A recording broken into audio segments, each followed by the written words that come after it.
Hoofstuk 16. Ons geslag se taak.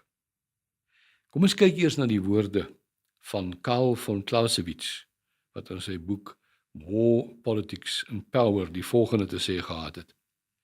Ek glo en verklaar dat mense nooit enigiets hoër moet ag as die waardigheid en vryheid van hulle bestaan nie. Dit moet met die laaste druppel van hulle bloed verdedig word. Hulle het geen taak meer heilig nie en kan geen hoër wet gehoorsaam nie. En die vernedering van 'n lafhartige onderdanigheid kan nooit uitgewis word nie. Die gif van onderdanigheid in die bloedstroom van mense sal oorgedra word aan sy kinders, en dit sal die krag van komende generasies verlam en ondermyn. Nasionale eer kan slegs een keer verloor word. Meer as 2500 jaar gelede moes jong mans in 'n antieke Griekeland diensplig doen om burgerskap van die Atheense stadstaat te kry. Hulle moes 'n merkwaardige eed aflê. Hierdie eed en dit wat dit onder lê, het myns insiens die grondslag van die westerse kultuur geword. Die kern daarvan was dat jong mans van 18 jaar moes beloof om die erfenis wat hulle van hulle voorgeslagte gekry het te bewaar en in 'n beter toestand as wat hulle dit ontvang het aan die volgende geslag na te laat. Daarby moes hulle ook onderneem om hulle mense dapper te verdedig, die stad se wette te gehoorsaam, verantwoordelikheid vir hulle gemeenskap te aanvaar en om die gode van hulle vaders te dien. Hierdie eed het oor die eeue in baie forme weerklink.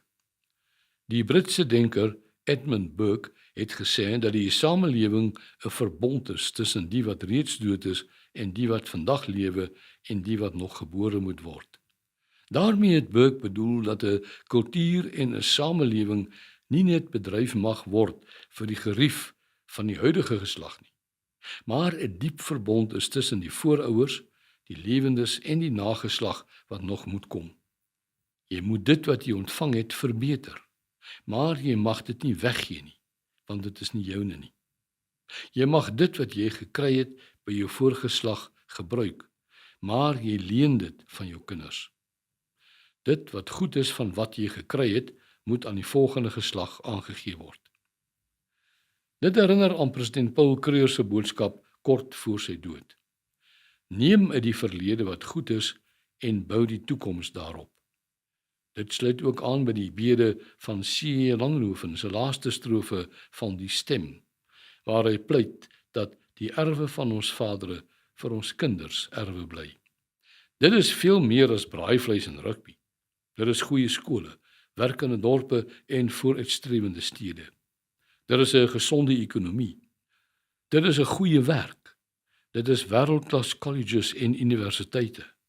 Dit is 'n moderne samelewing met al die dienste en geriewe wat daarmee gepaard gaan, soos werkende hospitale, paaie, huise en infrastruktuur. Elke geslag verbeel hom hy is slimmer as die vorige een en wyser as die volgende geslag, het George Orwell gesê. Daarom lewer mense vandag vurige kritiek op ons voorouers, want hulle weet nie wat die omstandighede is waaronder hulle moes werk nie. Terselfdertyd besef ons nie altyd hoe belangrik dit is om te bewaar wat ons gekry het nie, want ons aanvaar dit as vanselfsprekend. Baie mense dink verkeerdelik met 'n meerderwaardige houding dat die westerse kultuur universeel is en besef nie dat dit eerder net uniek is nie. Daarom het hulle al soveel laat verlore gaan wat eintlik die erfenis van ons kinders moes wees. Luister hoe treffend het Albert Einstein hierdie oordrag tussen geslagte gestel. Hy het gesê: "Hou in gedagte dat die wonderlike dinge wat julle in julle skole leer, die werk van talle geslagte is. Al die dinge word in julle hande geplaas as julle erfenis, sodat julle dit kan ontvang, eer, daartoe bydra en eendag dit aan julle kinders kan oorhandig." Ons dink in vandag se kitstyd, ons voorgeslag was oudtyds en verkeerd met alles wat hulle aangepak het. Die Britse historikus Niall Ferguson het bereken dat uit al die mense op aarde wat al geleef het, net so wat 7% vandag nog leef. Dit beteken dat mense wat die verlede afskryf, Die gesamentlike wysheid en ervaring van 93% van die mensdom wat ooit geleef het, wil uitvee. Die rede hiervoor, sê die Afro-Amerikaanse ekonoom Thomas Sowell, is dat linkses tradisie sien as die dooie hand van die verlede en die oorblyfsel van 'n vergange donker era, en nie as die gesuiwerde ervaring van miljoene mense wat soortgelyke uitdagings moes trotseer nie. Hier verwys hy natuurlik na Karl Marx en sy hedendaagse aanhangers, wat gesê en geglo het dat die tradisies van die afgestorwe geslagte soos 'n nagmerrie op die brein van die lewendes druk. Daarom wou Marx alles omverwerp en het sy volgelinge met revolusies en radikale transformasie die samelewings wat hulle oorgeneem het vernietig, in plaas daarvan om verder te bou en die loopend daarop te verbeter. Wat is egter die geheim van die val of oorlewing van beskawings? Die Britse historikus Arnold Toynbee het in sy A Study of History, wat hy tussen 1934 en 1961 geskryf het, wat 12 boeke beslaan, bevind dat almal deur uitdagings bedreig was, maar dat skepende minderhede wat suksesvol op die bedreigings gereageer het, die geheim van oorlewing is. Hierdie minderhede het 'n besielende doel gestel, 'n plan gemaak om dit te bereik en volhardend gewerk totdat dit verwesenlik is. Kortom, doel, plan, aksie. Wanneer leiers egter nie met voldoende skepende energie en verbeeldingryke planne vorendag gekom het en dit uitgevoer is nie, het beskawings ondergegaan. In Toynbee se woorde, beskawings sterf weens selfmoord, nie deur moord nie. Ons moenie dink, ons kan maar net soos altyd aangaan nie. Dit is soos om op 'n treinspoor te bly speel en te dink dat omdat daar nog nie 'n trein verbygekom het nie, dit nooit gaan gebeur nie. Jy kan lank en lekker sit en speel, totdat daar skielik 'n trein aankom. Dan is jy plat. Ferguson meen, die grootste kenmerk van beskawings wat val, is hoe skielik dit gebeur het. Maar ons kan hier uitkom. Ons het die regte sagte ware. Ons moet net weer terugkeer na ons historiese suksesresepte, dit skepend vernuwe en dan daadkragtig uitvoer. Ons geslag se taak. Die geskiedenis gee aan elke geslag 'n taak. Sommiges kry makliker take as ander. Party kry baie, ander moet baie gee. Omdat daar egter 'n verbond tussen die geslagte is, omdat die beskawing 'n ketting van geslagte is, wat soos met 'n afloswetloop dit wat jy kry moet bewaar en vir die volgende geslag aangee, omdat die een geslag van die vorige en die volgende een afhanklik is, beteken dit dat as net een geslag nie sy taak opneem nie, daardie ketting vir altyd verbreek is. Dan gaan daardie beskawing onder, verskraal tot 'n voetnota in 'n geskiedenisboek. Dit is soos om 'n boom af te kap en dan te dink jy sal steeds die vrugte en koelte kan bly geniet. Die geslagte voor ons het met groot uitdagings te kampe gehad. Die een geslag moes die groot trek aanpak, die volgende een die Anglo-Boereoorlog. Daarna het die modernisering van Afrikaans gevolg, waardeur die land opgebou is. Die volgende geslag moes die Koue Oorlog en die Grensoorlog trotseer en het die volkereverhoudingsprobleem probeer oplos deur sogenaamde afsonderlike vryhede. Die volgende geslag moet 'n antwoord vind vir meerderheidsregering wat in meerderheidsoorheersing ontaard. Die wese van die westerse sukses spruit daaruit dat westerlinge histories dit wat hulle van hulle voorgeslagte gekry het, bewaar en verbeter het en dit weer na die volgende geslag oorgedra het. Elke geslag het net verder en hoër gebou as die vorige een. Almal begin nie weer voor of gaan terug nie. Dit is hierdie verbond tussen geslagte waarmee westerse samelewings deurlopend oor die eeue opgebou is, wat die Weste laat uitstyg het en waarmee ons weer 'n toekoms kan opbou. Die westerse kultuurskat is deur sterk instellings soos skole, stede, gemeenskapsorganisasies en ander instellings van geslag tot geslag bewaar en oorgedra na die volgende geslag. Maar wat is ons taak? Die geskiedenis stel geen geslag vry om maar net op die rug te ry van vorige geslagte se antwoorde op die eise van hulle tyd nie. Terug na Toynbee se wysheid van uitdaging en antwoord. Dit is ons geslag se taak om die bestandsuitdagings van ons as 'n westerse volk met 'n volhoubare oplossing aan te pak. Ons bestaanskrisis is nie ons klein getalle nie, maar ons eilverspreiding wat veroorsaak dat ons oral in die minderheid is en landwyd dieselfde probleme het. As die uitdaging eilverspreiding is die oplossing groter konsentrasie op plekke waar mense tuis voel. En dit is presies wat lankal besig is om van self te gebeur. 'n Sogenaamde groot trek is weer aan die gang.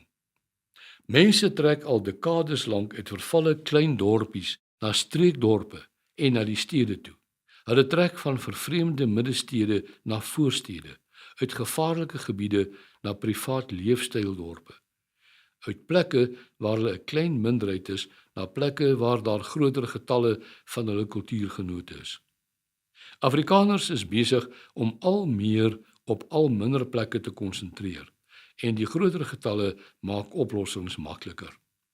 Die wat kan, trek vanaf staatshospitale na privaat hospitale, vanaf die polisiediens na privaat sekuriteitsdienste, vanaf werk in die staatsdiens en openbare ondernemings na werk by kleiner privaatmaatskappye. Meer as 500,000 gesinne het ook al in organisasies soos Solidariteit, AfriForum en ander organisasies in die solidariteitsbeweging gekonsentreer. Dit maak dit al makliker om al vinniger aan al groter oplossings te werk. Die grootste waagstuk is immers om in 'n krisis te wag op beter dae, soos die ou mense gesê het, in plaas daarvan om 'n plan te waag. Kantonstrategie. In die praktyk ontstaan daar oral konsentrasies wat kulturele kantons genoem kan word, byna soos in Switserland. Hier kan mense meer vry, veilig en tuis voel. Waar ons vroeër al verder van mekaar af getrek het, trek mense nou nader aan mekaar en werk vanuit hierdie ruimtes dan saam met al die ander. Ons moet hierdie hedendaagse groot trek met dienste ondersteun, want dit het in die praktyk ons plan B geword, wat van self ontstaan het toe plan A vasval. Dit is nie 'n projek om onsself te isoleer of af te sonder nie, maar juis in reaksie op ons isolering en uitsluiting deur die owerheid. Dit bou juis die kulturele leefruimtes vir ons om saam in Afrika te kan bestaan. Eilande is nodig om te keer dat die see jou nie oorweldig nie. Hierdie strewe na selfbesluitneming in kulturele leefruimtes is in reaksie op die mislukking van die African National Congress, die ANC, se besluitneming oor ons. Dit sal nie help om dit te beveg deur die staatsruimtes te probeer terugvat nie. Ons moet eerder gemeenskapsruimtes bou deur konsentrasie as om deur konfrontasie dit wat oorgeneem is te probeer terugvat. In die praktyk vorder ons al ver met ons plan om soos die Israeliese vakbondbeweging die Histra doet, 'n toekoms vir ons mense te bou. Maar ons sal vinniger, groter moet konsentreer, want die eilverspreiding bly steeds ons bestandsuitdaging wat nog ons ondergang kan beteken. Daarom het ons met verskeie groot projekte begin om ons mense se kapitaal te konsentreer om so vinniger die kulturele leefruimtes te bou wat ons nodig het om ons kultuurgemeenskap voort te sit. Daarmee gaan ons Soltech se nuwe kampus bou. Daarmee gaan ons vir Soltech 'n groot koshuis bou as studieverblyf vir studente wat ver woon. Daarmee gaan ons 'n groot kampus vir akademia bou. Daarmee gaan ons nog bekostigbare gehalteskole vir ons gemeenskap bou. En daarmee gaan ons nog groter leefruimtes bou. Nog meer praktiese planne sal binnekort hiervoor bekend gemaak word. Want Afrikaners moenie net bydraers wees nie, maar bouers wat saam aan die toekoms bou. Die voorste finansiële en sakekundiges werk reeds aan hierdie planne. Die kern hiervan is 'n vennootskap tussen kultuur en kapitaal, waar mense 'n finansiële opbrengs op hulle geld kan kry, saam met 'n kulturele dividend, soos 'n college, universiteit en skole vir hulle kinders. Uiteindelik wil ons mense in klein dorpies kan help met noodsaaklike dienste, wil ons in die nagenoeg 30 ankerdorpe en stede waarin mense volgens navorsing van die Solidariteit Navorsingsinstituut, die SNI trek, volhoubare dienste skep soos veiligheid, werk, onderwys en maatskaplike sorg. Groter kantons sal egter ook gevestig moet word, soos in Pretoria in die noorde, waarskynlik een in die Wes- en Suid-Kaap en een in die weste van die land met Orania as groeipunt. Al hierdie projekte doen ons nie teen die owerheid nie, maar omdat dit nie sal help om vooraf goedkeuring te vra nie, vra ons eerder na die tyd om erkenning vir dit wat in die praktyk gebou is. Selfs waar dit nie gekry kan word nie, bied die praktiese werklikhede wat ons skep, die leefruimtes waarin ons vry, veilig en voorspoedig kan voortbestaan. Ons strategie is om al die ruimtes wat die grondwet en internasionale reg ons bied, te benut. Daniel Burnham het gesê, moenie klein plannetjies maak nie. Dit het geen magiese krag om mense mee te voer nie en sal ook nie realiseer nie. Maak groot planne, mik hoog. Onthou dat 'n edele, logiese visie wat eenmaal uitgespreek is, nooit sterf nie, maar lank nadat ons weg is, 'n lewende ding sal wees, wat homself met toenemende hardnekkigheid sal laat geld. Die tempo van die uitvoering van hierdie planne sal afhang van die steun en samewerking van Afrikaners. Die staat gaan dit nie van bo af vir ons gee nie. Ons bou dit self van onder af. Die spoed en die hoogte van die kulturele plafonne gaan gevolglik afhang van onsself, nie van die owerheid nie. Ons hoop ook om ondersteuning uit die buiteland te begin kry, omdat dit opbouende projekte is wat net tot voordeel van almal sal strek. Die naakte waarheid is dat ons na 25 jaar weet dat die handves van menseregte nie ons grondliggende belange gaan beskerm nie. Maar ons weet ook dat hoe hoër die vlakke van selfbestuur is wat ons bou, hoe minder kwesbaar sal ons in 'n vervallende staat wees. Vryheid is uiteindelik die enigste waarborg vir veiligheid, vir ons mense se werk, vir gelykheid, vir reg en geregtigheid, vir volhoubare voorspoed, vir werkende dienste, vir goeie skole en vir 'n toekoms vir ons kinders. Afrikaners het deur hulle vindingrykheid, skepende vermoë en ondernemingsgees wêreldklas prestasies op alle gebiede behaal. Medies, sport, wetenskap, besigheid, kultuur en die kunste. Ons sal daardie selfde vermoë moet aanwend om op staatkundige gebied weer al hierdie elemente in 'n samehangende plan in te weef. Anders is dit nie standhoudend nie. Soos die beroemde bestuurskundige Jim Collins dit gestel het: of jy wen of misluk, uithou of sterf, hang meer af van wat jy aan jouself doen as van wat die wêreld aan jou doen.